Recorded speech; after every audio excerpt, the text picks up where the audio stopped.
بسم اللہ الرحمن الرحیم۔ السلام علیکم۔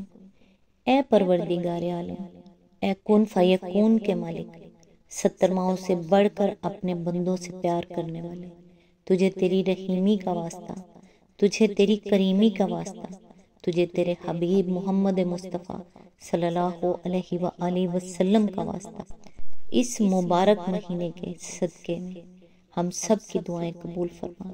ہم تیرے حقیر سے بندے ہیں، تیرے آگے ہاتھ پھیلائے بیٹھے ہیں، ہمیں مایوس نہ لوٹا۔ اے پروردگار، دنیا کے سب سخی، سب بادشاہ مانگنے والوں سے تنگ آ جاتے ہیں اور دے دے کر تھک جاتے ہیں۔ اے اللہ، ایک تو ہی اکیلا ایسا ہے جو مانگنے والوں سے تنگ نہیں آتا اور دے دے کر کبھی نہیں تھکتا۔ اے اللہ، تجھ سے جتنا مانگے تو اتنا خوش ہوتا ہے۔ دنیا کے سب سخی افراد اور بادشاہوں کے دروازے ایک خاص وقت کے بعد بند ہو جاتے ہیں، لیکن تو وہ شہنشاہ ہے جس کے دروازے مانگنے والوں کے لیے ہر لمحہ اور ہر وقت کھلے رہتے ہیں۔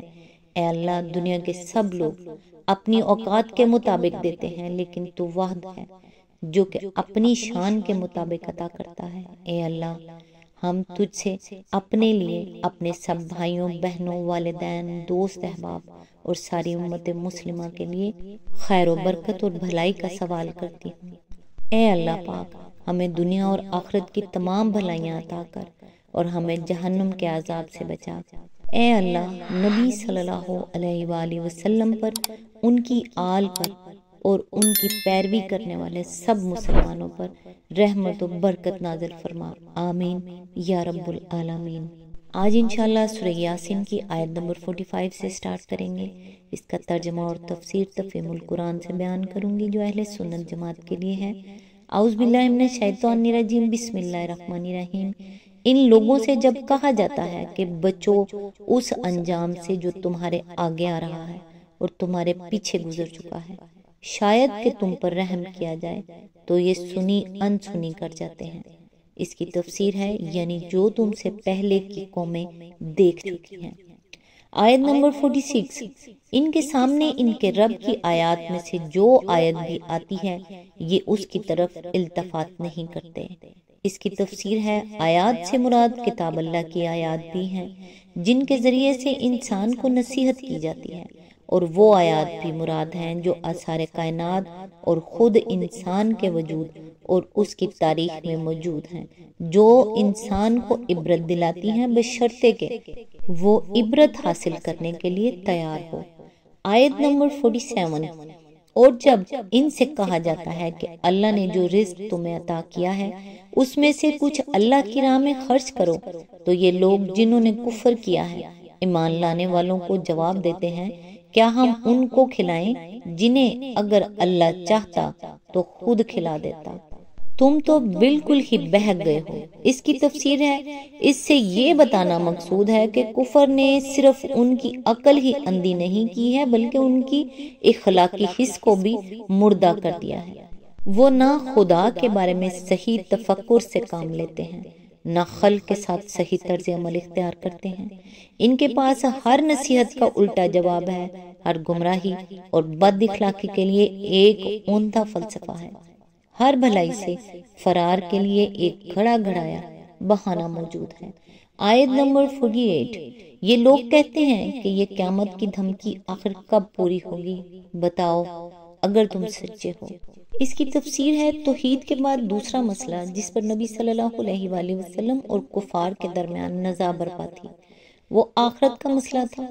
اس کے متعلق عقلی دلائل تو آگے چل کر خاتم کلام پر دیے گئے ہیں، مگر دلائل دینے سے پہلے یہاں اس مسئلے کو لے کر عالم آخرت کا ایک عبرتناک نقشہ ان کے سامنے کھینچا گیا ہے، تاکہ انہیں یہ معلوم ہو کہ جس چیز کا وہ انکار کر رہے ہیں وہ ان کے انکار سے ٹلنے والی نہیں ہے، بلکہ لا محالہ ایک روز ان حالات سے انہیں دوچار ہونا ہے۔ اس سوال کا مطلب یہ نہ تھا کہ وہ لوگ فی الواقع قیامت کے آنے کی تاریخ معلوم کرنا چاہتے تھے، اور اگر مثلاً ان کو یہ بتا دیا جاتا کہ وہ فلاں سن میں فلاں مہینے کی فلاں تاریخ کو پیش آئے گی تو ان کا شک رفع ہو جاتا اور وہ اسے مان لیتے، دراصل اس طرح کے سوالات وہ محض قد بحثی کے لیے چیلنج کے انداز میں کرتے تھے، اور ان کا مدعا یہ کہنا تھا کہ کوئی قیامت ویامت نہیں آنی ہے، تم خواہ خواہ ہمیں اس کے ڈراوے دیتے ہو۔ اسی بنا پر ان کے جواب میں یہ نہیں فرمایا گیا کہ قیامت فلاں روز آئے گی، بلکہ انہیں یہ بتایا گیا کہ وہ آئے گی اور اس شان سے آئے گی۔ آیت نمبر 49۔ دراصل یہ جس چیز کی راہ تک رہے ہیں وہ بس ایک دھماکہ ہے جو یکا یک انہیں عین اس حالت میں دھر لے گا جب یہ اپنے دنیاوی معاملات میں جھگڑ رہے ہوں گے۔ آیت نمبر 50۔ اور اس وقت یہ وصیت تک نہ کر سکیں گے، نہ اپنے گھروں کو پلٹ سکیں گے۔ اس کی تفسیر ہے یعنی ایسا نہیں ہوگا کہ قیامت آہستہ آہستہ آ رہی ہے اور لوگ دیکھ رہے ہیں کہ وہ آ رہی ہے، بلکہ وہ اس طرح آئے گی کہ لوگ پورے اطمینان کے ساتھ اپنی دنیا کے کاروبار چلا رہے ہیں اور ان کے حاشیے خیال میں بھی یہ تصور موجود نہیں ہے کہ دنیا کے خاتمے کی گھڑی آ پہنچی ہے۔ اس حالت میں اچانک ایک زور کا کڑاکا ہوگا اور جو جہاں تھا وہیں دھرا کا دھرا رہ جائے گا۔ حدیث میں حضرت عبداللہ بن عمر اور حضرت ابو ہریرہ نبی صلی اللہ علیہ وآلہ وسلم سے روایت کرتے ہیں کہ لوگ راستوں پر چل رہے ہوں گے، بازاروں میں خرید و فروخت کر رہے ہوں گے، اپنی مجلسوں میں بیٹھے گفتگویں کر رہے ہوں گے۔ ایسے میں یکا یک سور پھونکا جائے گا۔ کوئی کپڑا خرید رہا تھا تو ہاتھ سے کپڑا رکھنے کی نوبت نہ آئے گی کہ ختم ہو جائے گا۔ کوئی اپنے جانوروں کو پانی پلانے کے لیے حوض بھرے گا اور ابھی پلانے نہ پائے گا کہ قیامت برپا ہو جائے گی۔